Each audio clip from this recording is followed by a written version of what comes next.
નામો નિશાન રહ્યું નથી। જ્યાં વડોદરાની ઘટના બાળકોને 10 રૂપિયામાં સ્વિમિંગ શીખવાડવાની જાહેરાત થયા બાદ 11 મહિના વીતી ગયા પણ સ્વિમિંગ શીખવાડ્યું નહીં। આ જાહેરાતના અમલીકરણનું મુહૂર્ત હજુ કોર્પોરેશને કઢાયું જ નથી। હરણી બોટ દુર્ઘટનામાં 12 માસૂમ સહિત 14 લોકોના મોત થયા। પાલિકાની સ્ટેન્ડિંગ કમિટીની બેઠકમાં ચર્ચા થઈ કે ધોરણ 1 થી 10 સુધીના બાળકોને માત્ર 10 રૂપિયા પ્રતિ માસમાં સ્વિમિંગ શીખવવામાં આવશે।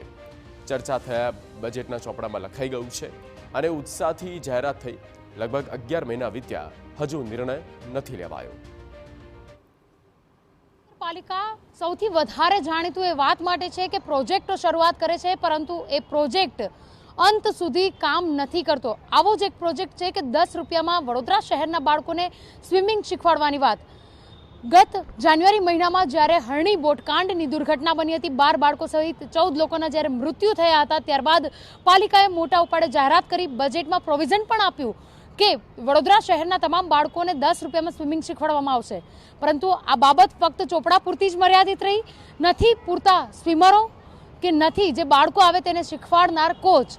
તેમ છતાં જાહેરાતો કરી વાહવાહી તે સમયે લૂંટી લીધી, પરંતુ જ્યારે જરૂરિયાત છે, હવે જ્યારે સમય આવી રહ્યો છે કે સ્વિમિંગ શીખવાની જરૂરિયાત હોય, ત્યારે યોગ્ય રીતે કામગીરી નહીં કરતા ફરી એક ચોપડે જે એક વધુ એક પ્રોજેક્ટ છે તે બાળ મૃત્યુ પણ પામ્યો છે। કેમેરા પર્સન રોહિત ગોયલ સાથે અંજલિ ઓઝા, TV9 વડોદરા।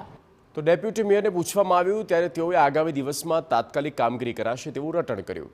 તમામ સ્વિમિંગ પુલમાં કોચ રાખવા માટે વિચારણા ચાલી રહી છે। હવે તાત્કાલિક આ અંગે નિર્ણય લેવામાં આવશે। બીજી બાજુ વિપક્ષે ટોણો માર્યો અને જાહેરાત પર જાહેરાત પોલિસી મેટરનું નામ આપી સત્તાધીશોએ પોતાનો બચાવ કરી રહ્યા હોવાનું સ્પષ્ટ દેખાયું છે। જાહેરાત તો પાલિકા કરે છે પણ કામગીરી મહત્વની છે તે કરવાનું ભૂલી જાય છે તેવું વિપક્ષનું કહેવું છે। એ તો કોર્પોરેશનનો એવો ઉદ્દેશ છે કે ભાઈ કોઈ પણ બાળક પૈસાના અભાવે સ્વિમિંગ ના શીખે એવું ના બનવું જોઈએ, એટલા માટે આ કામ લીધું હતું। પરંતુ હજુ સુધી આમાં પ્રોગ્રેસ થયો નથી, તો હું આગામી દિવસોમાં આના ઉપર કામ કરીને આ થઈ શકે એવી પ્રયત્ન કરીશ। હરણીકાંડ થયા પછી, કારણ કે જાહેરાત કરવામાં તો આ જે સત્તા પર બેઠેલા છે એ માસ્ટર સ્ટ્રોક છે। દરેક વસ્તુની જાહેરાત કરી દેવાની, પછી થાય કે નહીં થાય। મારો કહેવાનો ભાવાર્થ એ છે કે હરણીકાંડમાં જે બાળકો મરણ પથારીએ ગયા, ડૂબી ગયા, જે શિક્ષિકાઓ બચાવવા ગઈ, શું એમને આજ સુધી ન્યાય મળ્યો છે?